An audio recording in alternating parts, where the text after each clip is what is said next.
जय माता दी। मैं हूं हेमा भारती और आप देख रहे हैं मेरा चैनल माँ हेमा चैनल। तो फ्रेंड्स, एक और नए वीडियो में बहुत बहुत स्वागत है आप सबका।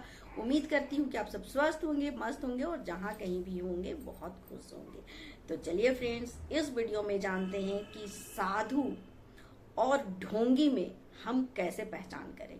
एक ढोंगी साधु है और एक सच्चा साधु है, दोनों में हम पहचान कैसे करें, कैसे हम जाने कि ये सही साधु है, इसकी बातें हमको मानना चाहिए, इसे हमें गुरु बनाना चाहिए, या फिर जो ढोंगी है उसे हम कैसे पहचाने।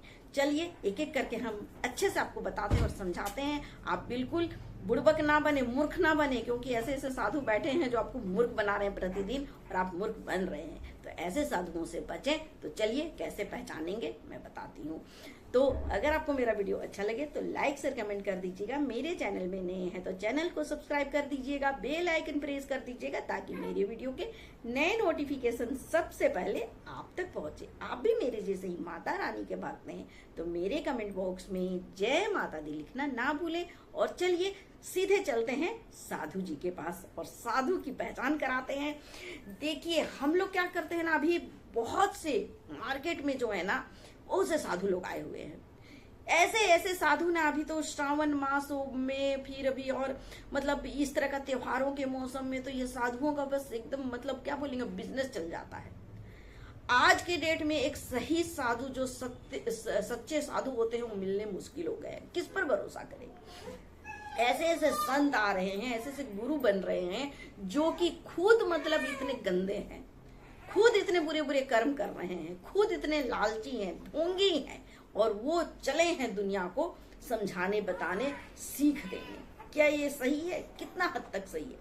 अब आपको मैं बता रही हूं उनकी पहचान। देखिए, अगर जो सत्य है, जो सीधा सच्चा है, जो सच्चा साधु है, वो कभी भी, सबसे नंबर 1 बात याद रखिएगा, वो कभी भी आपको पैसा नहीं मांगेगा, कभी भी आपसे कुछ लेगा नहीं। आपको वो वचन से, प्रवचन से आपको प्रेरित करेगा अच्छे कर्म करने के लिए। इस जीवन का जीने का तरीका को बताएगा, जीवन के ढंग को सिखाएगा, ना कि आपसे पैसा ऐंठना शुरू करेगा। अब जो साधु लोग हैं वो देखिए, वो लोग कितने मतलब, इनको साधु क्या, इनको आप कितने मतलब बुरे लोग हैं ये साधु के नाम पर, ये सोच के देखिए। मैं आपको बता रही हूँ, ये साधु लोग जो है ना कभी भी आपसे सीधे सीधे पैसा नहीं ऐंठेंगे, सीधे सीधे आपसे पैसा नहीं लेंगे कि हाँ मैं साधु हूँ, आपने आया तो आप फीस ले लो, फीस इसका इतना है, आप फीस दीजिए और फिर आप प्रवचन सुनिए। ऐसा वो लोग नहीं करेंगे। कभी भी बोलेंगे कि नहीं नहीं मैं तो 1 रुपया नहीं लेता हूँ, मुझे तो एकदम पैसा नहीं चाहिए, बिल्कुल नहीं नहीं नहीं मुझे पैसा नहीं चाहिए, मुझे पे नहीं कीजिए, ऐसा बोलेंगे। पहले तो ये बोलेंगे, और वो इतने गुप्त तरीके से और ऐसे ऐसे अपने मतलब स्वांग रच करके और आपसे पैसा ऐंठेंगे ना कि आपको पता भी नहीं चलेगा। अपने प्रवचन में ही ऐसे ऐसी बातें बोलेंगे ना कि बस उनका एक ही तरफ दिमाग जाएगा कि कैसे इन लोगों से अब हम पैसा निकालें। वो जो प्रवचन कर रहे हैं ना, वो कोई प्रवचन नहीं है, वो भीड़ जमा करके रुपया इकट्ठा किया जाता है। लेकिन जब कोई सच्चा साधु रहेगा तो उसे भीड़ इकट्ठा करने की जरूरत है? सबसे पहले ये बताइए।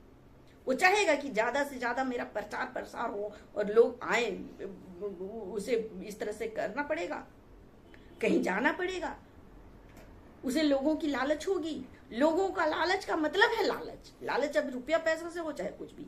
सच्चा साधु को ये सब चीज से मतलब नहीं है। वो अपने बस तपस्या में रहता है और हर कोई का कल्याण करता है। जैसे कि पहले साधु संत लोग हुआ करते थे, हमारे वाल्मीकि जी, हमारे द्रोणाचार्य जी, माने ऐसे से हमारे बड़े बड़े महापुरुष रहे हैं, हमारे बड़े बड़े संत रहे हैं जिनका नाम लेते हुए भी डर लगता है। तो ये लोग कभी लालच नहीं करते थे। उनका ऐसा होता ही था ना कि वो लोग खुद खींचे चले जाएंगे और खुद मतलब ये करेंगे। उन्हें देने से भी भेंट वो लोग लेते नहीं थे, क्योंकि एक साधु को किसी चीज की जरूरत नहीं है, क्योंकि वो अंदर से इतने स्ट्रांग होते हैं ना कि वो तो जो अगर वो मतलब सिद्ध अगर साधु है ना, सिद्ध महापुरुष है ना, तो उन्हें किसी चीज की जरूरत नहीं होती है। वो तो अपने आत्मबल से, अपने बल से वो हर एक चीज सामने हाजिर कर सकता है, सब कुछ सामने आ जाएगा। उनमें इतनी मतलब शक्ति होती है। अभी चाहे तो वो अभी बारिश कर दे, अभी चाहे तो वो बारिश बंद कर दे। इतनी शक्ति होती है महापुरुषों में, संतों में। ऐसे ऐसे महर्षि होते हैं हमारे भारत में कि जो अभी चाहे जो तो वो कर दे, इतनी शक्ति होती है उनमें। तो वो आपके 2-4 भेंट के लिए वो बैठे हुए हैं? नहीं। तो जो अभी के हैं, अगर इस तरह का आप मतलब आप जा रहे हैं प्रवचन सुनने, हर कोई को प्रवचन सुनना चाहिए, हर कोई को साधु संत के करीब जाना चाहिए, ये तो अच्छी बात है। लेकिन कैसे पहचान करें? आप तो जा रहे हैं, उनकी बातों को सुन रहे हैं, उनके बोले हुए विचार में आप चल रहे हैं, उनके बताए हुए मार्ग में आप चल रहे हैं, लेकिन आप अगर गलत साधु के चक्कर में फंस गए हैं तो समझिए आप बर्बाद हो गए हैं। तो आप कैसे पहचानेंगे कि ये सही? तो जैसे ही आप अगर उसका प्रवचन सुन रहे हैं, आप अगर वो आपसे इस तरह का बात घुमा घुमा करके बात कर रहा है, और जैसे ही वो अगर आपको बात ये बोलता है कि आप भेंट चढ़ाइए, आप ऐसा दान कीजिए, ऐसे आप पैसा दीजिए, इस तरह का बात जहां अगर वो बोल दिया तो समझ जाइए वो ढोंगी है।